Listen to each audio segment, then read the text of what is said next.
तो प्लेट विवर्तनिक सिद्धांत, हम लोग प्लेट विवर्तनिक सिद्धांत पे थे। प्लेट विवर्तनिक सिद्धांत में ये होता है कि देखो, प्लेट विवर्तनिक सिद्धांत में क्या होता है कि 1960 के दशक में, पिछले क्लास में हमने देखा था सागर नितल प्रसरण सिद्धांत, जिसमें सागर का तल जो है ये दूसरे की तरफ खींच रहा था ऐसे करके, सागर का तल, तो उसे प्रसरण, सागर नितल प्रसरण सिद्धांत कहते हैं। कटक का निर्माण होता है, खाई का निर्माण होता था, आदि आदि। अब देखो प्लेट विवर्तनिक सिद्धांत जो है, प्लेट विवर्तनिक सिद्धांत जो है वो क्या है कि प्लेट विवर्तनिक सिद्धांत में ये बहुत ही इंपॉर्टेंट है, जो कि जो भी एग्जाम में पूछा जाता है तो प्लेट विवर्तनिक सिद्धांत ज़्यादातर पूछा जाता है। तो प्लेट विवर्तनिक सिद्धांत में कुछ मूलभूत जो मान्यताएं हैं उसको मैं पढ़ते जाऊंगा, समझाते जाऊंगा और इसको भी समझाते जाऊंगा। ये प्लेट विवर्तनिक सिद्धांत न जो है ये जैसे संवहनीय धारा सिद्धांत हो गई, सागर नितल प्रसरण, मतलब सारे तरह के जितने भी सिद्धांत हैं उनको एक, उनका एक वैज्ञानिक मॉडल है। इसको एक कह सकते हैं कि सारों का मतलब सारे जितने भी बताए हैं उनका एक सार है ये। कौन सा? प्लेट विवर्तनिक सिद्धांत। तो इसके बारे में हम पढ़ेंगे। तो देखो लिखा है कि एक बार पढ़ के सुना देता हूँ मैं, उसके बाद समझ में आ जाएगा कि 1960 के दशक में भूगर्भ शास्त्र के अंतर्गत प्लेट विवर्तनिक सिद्धांत के रूप में एक सैद्धांतिक विवेचना प्रस्तुत की गई। यह अपने से पूर्व में चले आ रहे विभिन्न सिद्धांतों एवं मान्यताओं को संश्लेषित कर एक वैज्ञानिक मॉडल के रूप में प्रस्तुत किया गया, जिसका प्रतिपादन ली मॉर्गन एवं विल्सन ने, टूजो विल्सन इनका नाम है, टूजो विल्सन की टीम के द्वारा किया गया था। अब देखो शब्द प्लेट जो है टूजो विल्सन द्वारा 1962-63 में दिया गया था, जिसका अर्थ है स्थल मंडल के टुकड़े या खंड, जबकि टेक्टोनिक का अर्थ है कि प्लेटों की क्षैतिज या सापेक्ष गतियाँ, जिससे भूगर्भिक जो भूगर्भिक परिघटनाएं व्याप्त रहती हैं। तो प्लेट टेक्टोनिक, प्लेट माने होता है कि जो प्लेटें हैं उनके माध्यम से, विवर्तनिक माने जो भूकंप की गति, जो मतलब गति हो रही पृथ्वी में, तो प्लेटों के माध्यम से जो गति का सिद्धांत है, जो उसमें जितने भी परिघटनाएं हो रही हैं, तो उनको टूजो विल्सन ने समझाया 1962-63 में।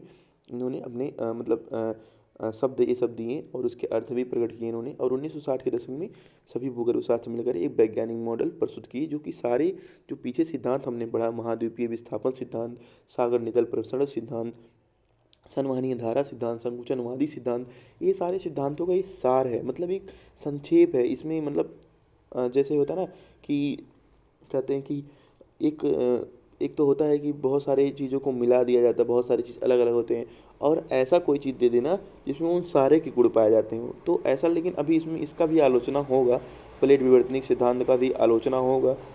आज पता नहीं क्या इतना डिस्टर्बेंस हो रहा है बाहर कि मुझे समझ नहीं आ रहा है, पता नहीं आपको वॉइस जा रही होगी या नहीं, लेकिन मुझे तो डिस्टर्बेंस हो रहा है। लेकिन हम इसको पढ़ते हैं, सिद्धांत की मूलभूत मान्यताएं पढ़ते हैं, जो कि प्रीलिम्स की दृष्टि से भी इम्पॉर्टेंट है।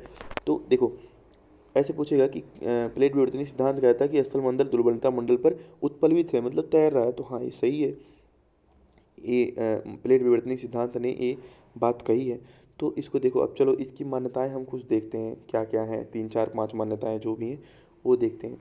तो इन्होंने क्या कहा, जैसे हमने महाद्वीपीय जो विस्थापन सिद्धांत था उसमें कहा था, वेगनर महोदय ने कहा था कि सियाल सीमा पर क्या करते हैं, तैरते हैं, सियाल सीमा पर जो है उत्प्लवित होता रहता है। लेकिन इन्होंने अपने सिद्धांत में कहा कि ऐसा बिल्कुल नहीं है, बल्कि स्थल मंडल जो है दुर्बलता मंडल पर उत्प्लवित है, क्योंकि दुर्बलता मंडल का घनत्व जो है स्थल मंडल की तुलना में अधिक है।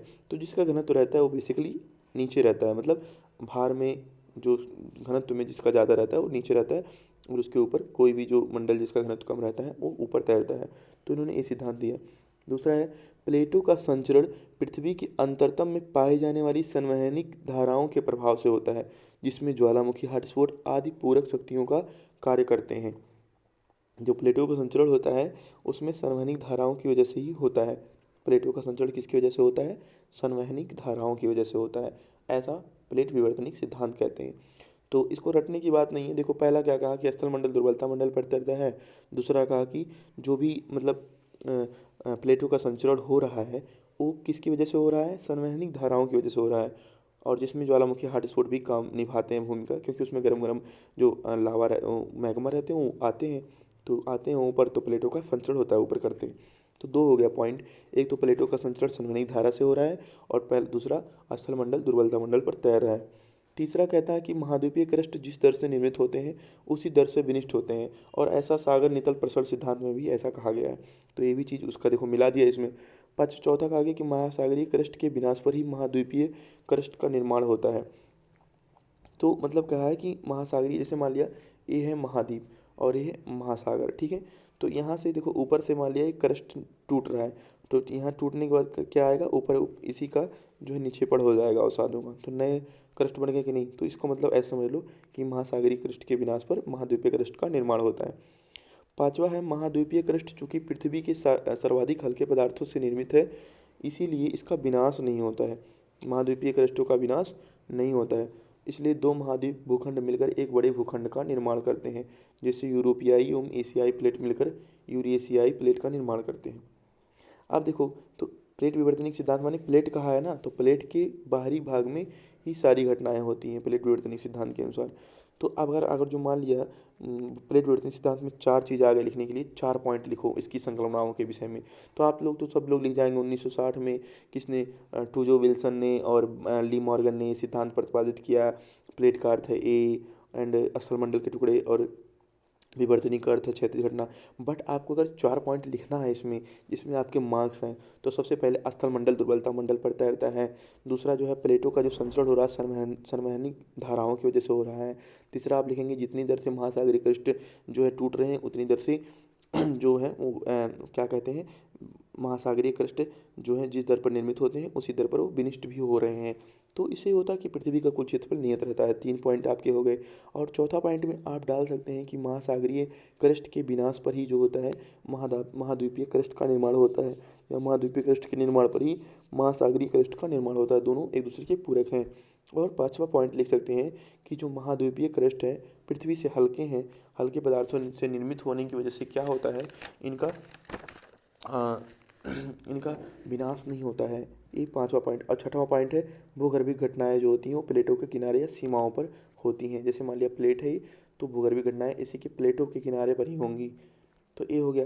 अब देखो अध्ययन के पक्ष क्या क्या हैं, तो ये चीज़ प्लेट विवर्तनिक सिद्धांत में चार चीज़ें आप लिख देंगे ना, चार पॉइंट। तो आपको ऐसे भी 150 वर्ड में 250 वर्ड में लिखने रहते हैं, कितना लिखेंगे आप। तो तीन चार पॉइंट ऐसे याद रखिए जो मतलब आप उसको हूबहू लिख पाएँ एग्जाम में। ये नहीं कि अब याद कर लिया पूरा समुद्र भर का और लिखने गए तो एक बूंद ना लिख पाए, तो ऐसे तो गड़बड़ हो जाएगा। वैसे अभी भी मैंने भी एग्ज़ाम एक बार भी नहीं दिया है, तो मैं ऐसे रिवीजन ही कर रहा हूँ और साथ में सोच रहा हूँ कि ऐसे सेव ही रहेगा तो कभी हमारे लिए काम ही आ सकता है। तो इसके पीटीटी के अध्ययन में पक्ष में क्या क्या पक्ष हैं, जो प्लेट विवर्तनिक सिद्धांत है उसके पक्ष क्या क्या हैं। अभी तो मैं इसको प्राइवेट रखूँगा, लेकिन जब कंप्लीट हो जाएगा तो मैं इसको ओपन कर दूँगा। ओपन करने के बाद किसी किसी को साफ़ नहीं दिखेगा तो उसको 1080 जो मतलब 1080 पिक्सल का है उस पर करके देखना है। एंड अगर नहीं देख पा रहे हैं उस पर, तो बस आप आवाज़ सुनिए एंड देन नोट्स जो है टेलीग्राम पे प्रोवाइड्स हो जाएंगी, उस नोट से आप जो है कवर कर लेंगे इसको, अगर पढ़ना है तो। वरना आपको नहीं पढ़ना है तो फिर कोई बात नहीं, अगर समझ नहीं आता है तो ये तो मैं बस अपने समझने के लिए ही पढ़ा रहा हूँ, जिसे मैं आगे भविष्य में चलकर अगर मान लिया मेरे पास नोट्स ना रहे तो मैं इसे देख करके समझ जाऊँ। फिर देखो अध्ययन के पीटीटी के अध्ययन के जो पक्ष हैं वो दो पक्ष हैं, ज्यामितीय पक्ष है और एक गतिकीय पक्ष है। तो ज्यामितीय पक्ष में हम देखते हैं ज्यामितीय पक्ष में क्या क्या होता है, प्लेटों के प्रकार संख्या संरचना की बात करते हैं। ज्यामितीय पक्ष में प्लेटों के प्रकार संख्या एवं संरचना की बात करते हैं। और जबकि गतिकीय पक्ष में क्या होता है, भूगर्भिक क्रियाओं जो घटित होती हैं भूगर्भिक क्रियाओं उनके बारे में बात करते हैं। तो अभी गतिकीय पक्ष आगे पढ़ेंगे, पहले ज्यामितीय पक्ष में देखते हैं प्लेटों के आकार के बारे में। तो प्लेटों का आकार दो आधार पर है। पहला आकार के आधार पर तीन तरह होती हैं, बृहद प्लेटें, लघु प्लेटें, लघु प्लेटें। तो बृहद प्लेटें 8 हैं, प्रशांत प्लेट, अफ्रीका प्लेट, उत्तरी अमेरिका, दक्षिणी America, Eurasian plate, Antarctica plate, Indo Australian plate, Arabian plate. तो बृहद प्लेटें 8 हैं, लघु प्लेटें लगभग 19-20 हैं और उप प्लेटें इनकी संख्या जो है 39 है लगभग। स्वरूप के आधार पर तीन तरह के प्लेटें हैं। कौन कौन से, सागरीय प्लेटें हैं। सागरीय प्लेटों माने कि ऐसे देखो, ए प्लेट है जो सागर सागर ये सागर है ऊपर मैंने जल है और नीचे ये प्लेट है, तो ये सागरीय प्लेट हो गई। महाद्वीपीय प्लेट देखो, महाद्वीपीय प्लेट मैंने ऐसे महाद्वीप है, ठीक है। और संयुक्त प्लेट जिसमें महाद्वीप और महासागर दोनों हैं। तो ये तीनों बने हैं, एक बार देख लें।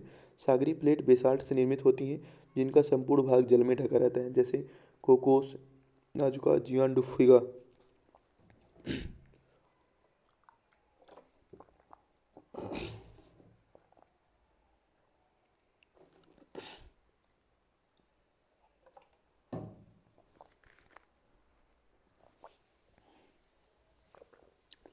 सेकंड नंबर पे है महाद्वीपीय प्लेट।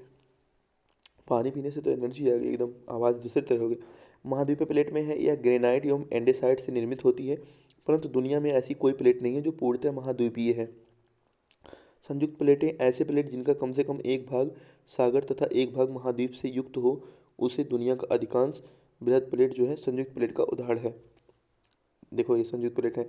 प्लेट जिस जिस पदार्थ से मिलकर बनी होती है उसे प्लेट संरचना का मुख्य अंग माना जाता है। तो ध्यान दें कि सागरीय प्लेट बेसाल्ट से निर्मित होने की वजह से हमेशा भारी होती हैं। तो हमने क्या क्या पढ़ा अभी। चलो गतिकीय पक्ष पढ़ने के बाद तब हम रिवाइज करते हैं, लेकिन एक बार चलो रिवाइज करते हैं। पहले 1960 में कौन टूजो विल्सन और मॉर्गन ने दिया था प्लेट विवर्तनिक सिद्धांत। दूसरा, 4 स्थलमंडल दुर्बलता मंडल पर तैरते हैं। दूसरा, प्लेटों का संचरण संवहनिक धाराओं की वजह से हो रहा है। क्षेत्रफल नियत रहता है क्योंकि दोनों महासागरीय क्रस्ट की बनने की दर और बिगड़ने की दर मतलब नष्ट होने की दर दोनों समान होती है।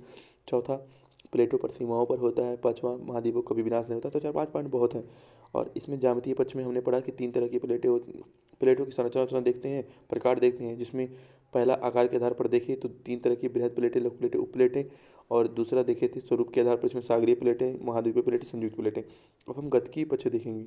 तो गतिकीय पक्ष में क्या होता है कि गतिकीय पक्ष में हम 3 तरह की डाइवर्जिंग अपसारी क्रियाएं, संरक्षी क्रियाएं। तो अपसारी तो समझ गए होंगे, ऐसे जो इधर तरफ दो केंद्र से दो विपरीत दिशा में जा रही हैं, और अभिसारी जो केंद्र की तरफ दो आ रही हैं। और संरक्षी माने जो मतलब ऐसे ही है, कोई ना अपसारी बल काम कर रहा है ना अभिसारी बल काम कर रहा है। तो देखो गतिकीय पक्ष में पढ़ लेते हैं एक बार। इस खंड के अंतर्गत प्लेटों के पाए जाने वाले संचरण में उनकी सीमाओं पर घटित होने वाली भूगर्भिक क्रियाओं का अध्ययन किया जाता है। इसमें अपसारी डाइवर्जिंग बाउंड्रीज, अभिसारी कन्वर्जिंग बाउंड्रीज, संरक्षी कंजर्वेटिव बाउंड्रीज करती हैं। तो अपसारी बल में क्या काम करता है, अपसारी जो सीमाएं हैं वो रचनात्मक सीमा इसे कहते हैं। रचनात्मक माने इसमें कुछ निर्माण हो रहा होगा। तो अपसारी सीमा देख लेते हैं। पहले 3 स्टेज हैं। पहले स्टेज में क्या होता है अपसारी सीमा में, देखो समझना है यहाँ पे। चलो अपसारी, अभिसारी और संरक्षित, तीन मैंने अपसारी अभिसारी तीनों में यहाँ समझा दे रहा हूँ एक बार। उसके बाद जब आप समझ जाएंगे तो पता चल जाएगा। अपसारी में क्या होता है, ले लेते हैं इसको ब्रश को। अपसारी सीमाओं में क्या होता है कि सबसे पहले जैसे मान लिया सागरीय क्रस्ट ऊपर पानी भरा है, यहाँ से हॉट प्लूम जब निकलती है, तो हॉट प्लूम जब निकलेगी तो इस क्रस्ट पे धीरे धीरे क्या करेगी, छेद करेगी, मतलब छिद्र बनाएगी, काटेगी इसको। तो काटेगी क्या होगा, तो ये दुर्बल होगा, ये क्रस्ट जो क्या होगा दुर्बल होगा। गर्म गर्म हवा जा रही है, जैसे मान लिया मोमबत्ती से एक मोमबत्ती रख दो, ऊपर मोम रख दो और नीचे मोमबत्ती का कैंडल जला दो, तो उसकी गर्म जो है वो धीरे धीरे पिघलाने लगेगी ऊपर को, पिघलाने लगेगी, ऊपर वाला धीरे धीरे हल्का खाली होता जाएगा ये वाला भाग। तो उसी तरह से ये खाली हो रहा है। तो जब खाली हो रहा है यहाँ पे, तो एक कहते हैं इसको क्रस्ट दुर्बलीकरण हो रहा है, मतलब क्रस्ट कट रहा है। तो पहला स्टेज में क्या होगा, क्रस्ट दुर्बलीकरण होगा। अब देखो सेकंड स्टेज में क्या होगा, ये धीरे धीरे दुर्बलीकरण होते होते होते होते पूरा ये कट जाएगा, और कटने के बाद ये मैग्मा धीरे से अचानक से खूब तेज बाहर आएगा। तो स्टेज 2 में क्या हो रहा है, तो जब आएगा तो यहाँ अंतः सागरीय कटक का निर्माण हो जाएगा। तो स्टेज सेकंड में अंतः सागरीय कटक का निर्माण होता है। और सेकंड स्टेज में ये जो प्लेटें जो है संचरित होने लगती हैं एक विपरीत दिशा में। फिर तीसरे स्टेज में क्या होता है कि जब एक क्रस्ट होता है ना, यहाँ पे धीरे धीरे क्या होता है, यहाँ बेसाल्टिक, यहाँ पे यही क्रस्ट जो होता है, जो मैग्मा निकला यहीं पे जमा होने लगता है। तो क्रस्ट का निर्माण होने लगता है बेसाल्टिक चट्टान से जो निर्मित होने लगता है। और यहाँ से इससे भूकंप और ज्वालामुखी भी आने की संभावना रहती है। तो ज्वालामुखी भूकंप आने की वजह से इसे रचनात्मक कहते हैं। तो अब एक बार पढ़ लेते हैं इसको, जब एक बार देख लिया तो एक बार पढ़ भी लेते हैं इसको। हाँ देखो, अब सारी सीमाओं में रचनात्मक सीमा कहते हैं। स्टेज 1 यहाँ पढ़ लेते हैं क्योंकि ये मैंने समझने के लिए बनाया था। यह क्रस्ट दुर्बलीकरण की अवस्था है जिसमें हार्ड प्लूम भूगर्भ के नीचे क्रस्ट को धीरे धीरे पिघलाने लगता है, क्रस्ट का कटना हार्ड प्लूम से। स्टेज 2 में क्या होता है, इसे अंतः सागरीय कटक निर्माण की अवस्था कहते हैं, जिसमें क्रस्ट दुर्बलीकरण एवं अपसारी बल के प्रभाव से क्रस्ट टूटकर 2 विपरीत दिशाओं में संचरित होने लगता है, जिसमें निर्मित भ्रंश के सहारे मैग्मा भूपटल पर प्रकट होकर सागर में डूबे ज्वालामुखी कटकों का निर्माण करते हैं। वैसे ज्वालामुखी कटकों का निर्माण करते हैं। स्टेज 3 में क्या है कि इस अवस्था में कटकों का समीप जो बेसाल्टिक मैग्मा है अपसरित क्रस्ट के किनारों पर जमा होकर नवीन सागरीय क्रस्ट का निर्माण करता है, जिसके सहारे मंद तीव्रता वाले भूकंप एवं गैर विश्लेषण ज्वालामुखी प्राप्त होती है। तो ये हो गया, कौन सा ये हो गया, ये हो गया आपका अपसारी बल। छेपित का मतलब होता है एक एक के नीचे दूसरा आ जाना, ऐसे नीचे आ जाना, ये ऊपर है तो छेपित हो जाना। फिर है उच्च तीव्रता वाले भूकंप जो है अपसारी बल के। अभिसारी प्लेट की सीमाएं देखते हैं। तो अभिसारी प्लेट की जो सीमाएं हैं उसको उसको एक बार पढ़ लेते हैं। अभिसारी प्लेट की सीमाएं, तो अभिसारी जो प्लेट की सीमाएं हैं वो 3 तरह से काम करती हैं। अभिसारी जो है मतलब जो दूर जा रही है केंद्र से, वो 3 तरह से। एक तो होता है सागर जब दूर जा रहा हो तो सागरीय कहते हैं कन्वर्जन अभिसारी। और जब सागर एक दूर जा रहा हो और एक महाद्वीप दूर जा रहा हो और एक है महाद्वीप, महाद्वीप दूर जा रहा है। तो 3 तरह की कंडीशन बनते हैं अभिसारी प्लेट सीमाओं में। तो अभिसारी प्लेट सीमाओं को विनाशी सीमा या विनाशकारी सीमा या किनारे होता है, इसको किनारी सीमा भी बोलते हैं। जब दो प्लेटें किसी एक केंद्रित बिंदु की ओर संचालित हो रही हैं तो उनके मध्य अभिसारी बल काम करता है, जिसमें भारी प्लेट हल्के के नीचे क्षेपित होकर दुर्बलता मंडल के उच्च तापमान के कारण पिघलकर नष्ट हो जाती हैं। मतलब कह रहा है कि जो भारी होगी ये नीचे आएगी और ये हल्का होगा ऊपर रहेगा, और जब नीचे आएगी तो नीचे क्या है, गर्म गर्म पदार्थ हैं, और इससे क्या होता है, ये नष्ट होने लगता है, कटने लगता है, क्रस्ट जो नीचे आ जाता है। तो इस ऐसी 3 कंडीशन है, सागरीय सागरीय कंडीशन है, फिर सागरीय महाद्वीप है, और महाद्वीप महाद्वीप है। तो इसको देखो इम्पॉर्टेंट है ये भी। तो इसको पढ़ने के लिए हम पहले सबसे पहले देखो 3 तरह के हैं, कौन कौन से, सागरीय सागरीय पहले देखेंगे, अब सारी बल कैसे काम करता है, सागरीय महाद्वीपीय और महाद्वीपीय महाद्वीपीय कैसे काम करता है। तो इसमें टाइम दिखा नहीं रहा, लेकिन एक बार जल्दी से पढ़ देते हैं, तो वरना क्या होगा कि करप्ट हो जाएगा वीडियो। तो सागरी सागरी प्लेट में काम क्या करता है कि सागरी सागरी प्लेट में देखो ये निक्षेपित हो रहा है, तो निक्षेपित होने के बाद क्या हो रहा है कि इसमें ये जो है यहाँ से क्या हो रहा है कि दुर्बलता मंडल से यहाँ पे धीरे धीरे कट रहा है। ये छेपित भाग मैग्मा के कारण आंशिक रूप से पिघल रहा है, यहाँ पे जो छेपित हुआ है, और पिघलने की वजह से यहाँ पे देखो ऊपर आ गया गर्म लावा, और यहाँ पे जो छोटा भाग है क्रिस्टल टर्निंग हो रहा है, मतलब क्रिस्टल दुर्बलीकरण हो रहा है, कट रहा है धीरे धीरे, छिद्र हो रहा है। धीरे धीरे छिद्र होने के बाद क्या होता है, ये ज्वालामुखी चाप के रूप में क्रस्ट से पिघल जाता है। अब देखो एक चीज़ और होता है, क्या होता है कि जब यहाँ पे दोनों सागरीय, जब यहाँ पे जब छेपित हुआ तो यहाँ पे अवसाद आ गया, अवसाद से दोनों, फिर दोनों के बीच अब दोनों एक ही तरफ आ रहे हैं, तो क्या होगा, संपीड़न होगा, संपीड़न से ही वलित पर्वतों का निर्माण हो जाता है, और नीचे जो निक्षेपित हुआ है और गहरे जो बने इसे भूसन्नति कहते हैं। तो भूसन्नति कहते हैं इसको, एक बार आप लोग पढ़ लेंगे। तो जैसे देखो इसको एक बार जूम कर देता हूँ। तो देखो ये क्या है, एक मैग्मा जो है, जो है क्रस्ट जो है पिघल रहा है, यहाँ से हार्ड फिल्म जा रहा है, एक क्रस्ट दुर्बलीकरण हो रहा है, यहाँ वोल्केनिक अर्क बन रहा है, और यहाँ जो अवसाद है यहीं पे इसे भूसन्नति बोलते हैं, और दोनों के संपीड़न से ही पर्वतों का निर्माण हो रहा है। अब देखो ये जो है, ये जो निर्माण हो रहा है इसे बोलते हैं आइसलैंड आर्क। उन्हें दो सागरों के बीच, दो सागर हैं उनके बीच ऐसे द्वीप बन, जैसे इंडोनेशिया जापान ऐसे करके, और वोल्केनिक आर्क जो बोलते हैं, ये यहाँ पे वोल्केनिक आर्क उत्पन्न हो रहा है। तो इन दोनों को सम्मिलित रूप को आर्किपेलागो कहते हैं, दोनों को चापों को, इसको चाप भी बोलते हैं, ज्वालामुखी चाप और द्वीप चाप। तो अब देखो इसको पढ़ लो, दो सागरीय प्लेटों के अभिसरण से हमेशा ही भारी एवं बड़े आकार वाली या अधिक गति वाली सागरीय प्लेट विपरीत प्लेट के नीचे छेपित हो जाती हैं। इसका मतलब हो गया कि अगर जो भारी है वो नीचे आएगी, जो बड़े आकार वाली है वो नीचे आएगी, मतलब जो नीचे आती हैं।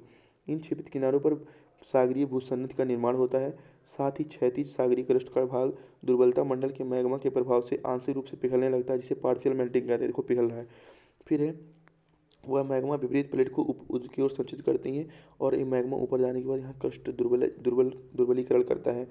और देखो दुर्बलीकरण के बाद ज्वालामुखी उद्गार होता है, ऊपर उद्गार होने के बाद भूकंप एवं सुनामी प्राप्त होती है, जिससे वोल्केनिक आर्क कहते हैं, ऐसे वोल्केनिक आर्क कहते हैं। और साथ ही अवसादों के दोनों तरफ ये जो है क्या बोलते हैं, संपीड़न से आइसलैंड आर्क प्राप्त होते हैं। तो आइसलैंड आर्क और वोल्केनिक आर्क मिलकर के क्या बोलते हैं, आर्कियोलॉजी बोलते हैं, आर्कियोपेलॉजी बोलते हैं। फिर महाद्वीपीय सागरीय प्रसरण सिद्धांत जो है वो क्या है, महाद्वीपीय सागरीय प्रसरण सिद्धांत में जैसे मान लिया ये महाद्वीप है, और महाद्वीप के बाद ये सागर है, तो यहाँ पे जब होता है तो इसे तो भूसन्नति बोलते हैं। कौन सा भूसन्नति, महाद्वीप का भूसन्नति, और यहाँ जो बोलते हैं उसका सागर का भूसन्नति। तो महाद्वीपीय जो भूसन्नति का नाम है उसे बोलते हैं मायो जियोसिंक्लाइन, और ईओ जियोसिंक्लाइन बोलते हैं सागर के भूसन्नति का नाम। इसमें मोलोस, महाद्वीप में जो अवसाद है मोलोस अवसाद है, और ईओसिंक्लाइन में फ्लाइसिक या इंग्लिश में जो सागर का अवसाद है। तो यहाँ से क्या होता है, यहाँ से अब देखो ये निक्षेपित हो गया, अब यहाँ तो जल रहा है, तो धीरे धीरे हार्ड फिल्म आया यहाँ किया, मतलब महाद्वीप के भाग को धीरे धीरे काटने लगा, काट करके वोल्केनिक करके कहाँ बन गया, और इनके संपीड़न से वलित पर्वत बहुत सारे, जैसे हिमालय पर्वत बन गए, और इधर विंध्य पर्वत है। तो ये चित्र आप लोग एक बार देख लीजिएगा, देखो चित्र देख लीजिएगा एक बार।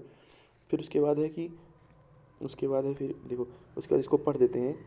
कह रहा है इस दशा में जब सागरीय महाद्वीप होते हैं, तो इस दशा में दो भारी होने की वजह से जो महासागर है वो नीचे आ जाता है। तो मायो जियोसिंक्लाइन क्या कहते हैं, यहाँ हल्के महाद्वीपीय अवसाद मोलास प्राप्त होते हैं। मायो जियोसिंक्लाइन मतलब जो महाद्वीप का है भूषण नदी, यो जियोसिंक्लाइन सागरीय भूषण नदी या भारी अवसाद फ्लाइंस पाए जाते हैं। क्षैतिज सागरीय किनारा दुर्बलता मंडल के उच्च तापमान की वजह से पिघल कर, देखो यहाँ पिघल रहा है, पिघल कर ग्रेनाइट ट्यूमेंडेसाइट मैग्मा का निर्माण होता है। यहाँ विपरीत प्लेटें को धीरे धीरे दुर्बल करता हुआ ज्वालामुखी उद्गार होता है, जिसे वोल्केनिक अर्क कहते हैं। दोनों भूसन्निधियों को सेडिमेंट वलित चापों का निर्माण करते हैं, दोनों संपीड़ित होकर के। इस प्रकार हिमालय रॉकी का देख लेते हैं उदाहरण। फिर है तीसरा महाद्वीपीय महाद्वीपीय जो प्लेट अभिसरण है, महाद्वीपीय प्लेट अभिसरण। इसमें क्या है कि इस दशा में क्या होता है कि ज़्यादा दोनों किसी के दूसरे निक्षेपित नहीं होते हैं, बल्कि क्या होता है एक बृहद प्लेट का निर्माण करते हैं। संरक्षी सीमाएं क्या होती हैं, 3 सीमाएं पड़ी थी, अपसारी, अभिसारी और संरक्षी। संरक्षी में जब 2 प्लेटें ना तो अपसरित हो रही हैं ना अपसरित हो रही हैं, बल्कि दोनों प्लेटें एक दूसरे से संचरित हो रही हैं, दोनों की तरफ संचरित हो, दोनों के बीच संरक्षी सीमाओं का कार्य होता है। इससे ना तो प्लेटों का निर्माण होता है और ना ही विनाश होता है। इसका सर्वोत्तम उदाहरण कैलिफोर्निया में अवस्थित सैन एंड्रियाज फॉल्ट है। इन किनारों पर शनिवार कह रहा हूँ, इन किनारों पर ज्वालामुखी को नहीं परंतु उच्च तीव्रता वाले विनाशक भूकंप प्राप्त होते हैं। तो अब देखो ये चीज़ है। अब यहाँ पे अब हम पढ़ेंगे जो है प्लेट विवर्तनिक सिद्धांत की आलोचना और महाद्वीपीय विस्थापन सिद्धांत और प्लेट विवर्तनिक सिद्धांत में बीच अंतर अगले क्लास में, क्योंकि अभी देखो मेरा स्टोरेज जो है ना वो कम है, 33 मिनट का था कि मैं 33 मिनट का ही रिकॉर्ड कर पाऊंगा। तो पहले इस वीडियो को जो बना लिया हूँ इसको अपलोड कर दूंगा, अपलोड करने के बाद इसको डिलीट करके फिर देन इसके बाद इसको फिर से दूसरा रिकॉर्ड करूँगा। तो गाइस वेट करना। और देखो इसमें मैं दे दिया हूँ, अगर पढ़ना होगा तो पढ़ लेना। आलोचना में अभी बताएंगे अच्छे से इन दोनों को, उसके बाद भूकंप और ज्वालामुखी के बारे में भी बताएंगे। थैंक यू गाइस देखने के लिए।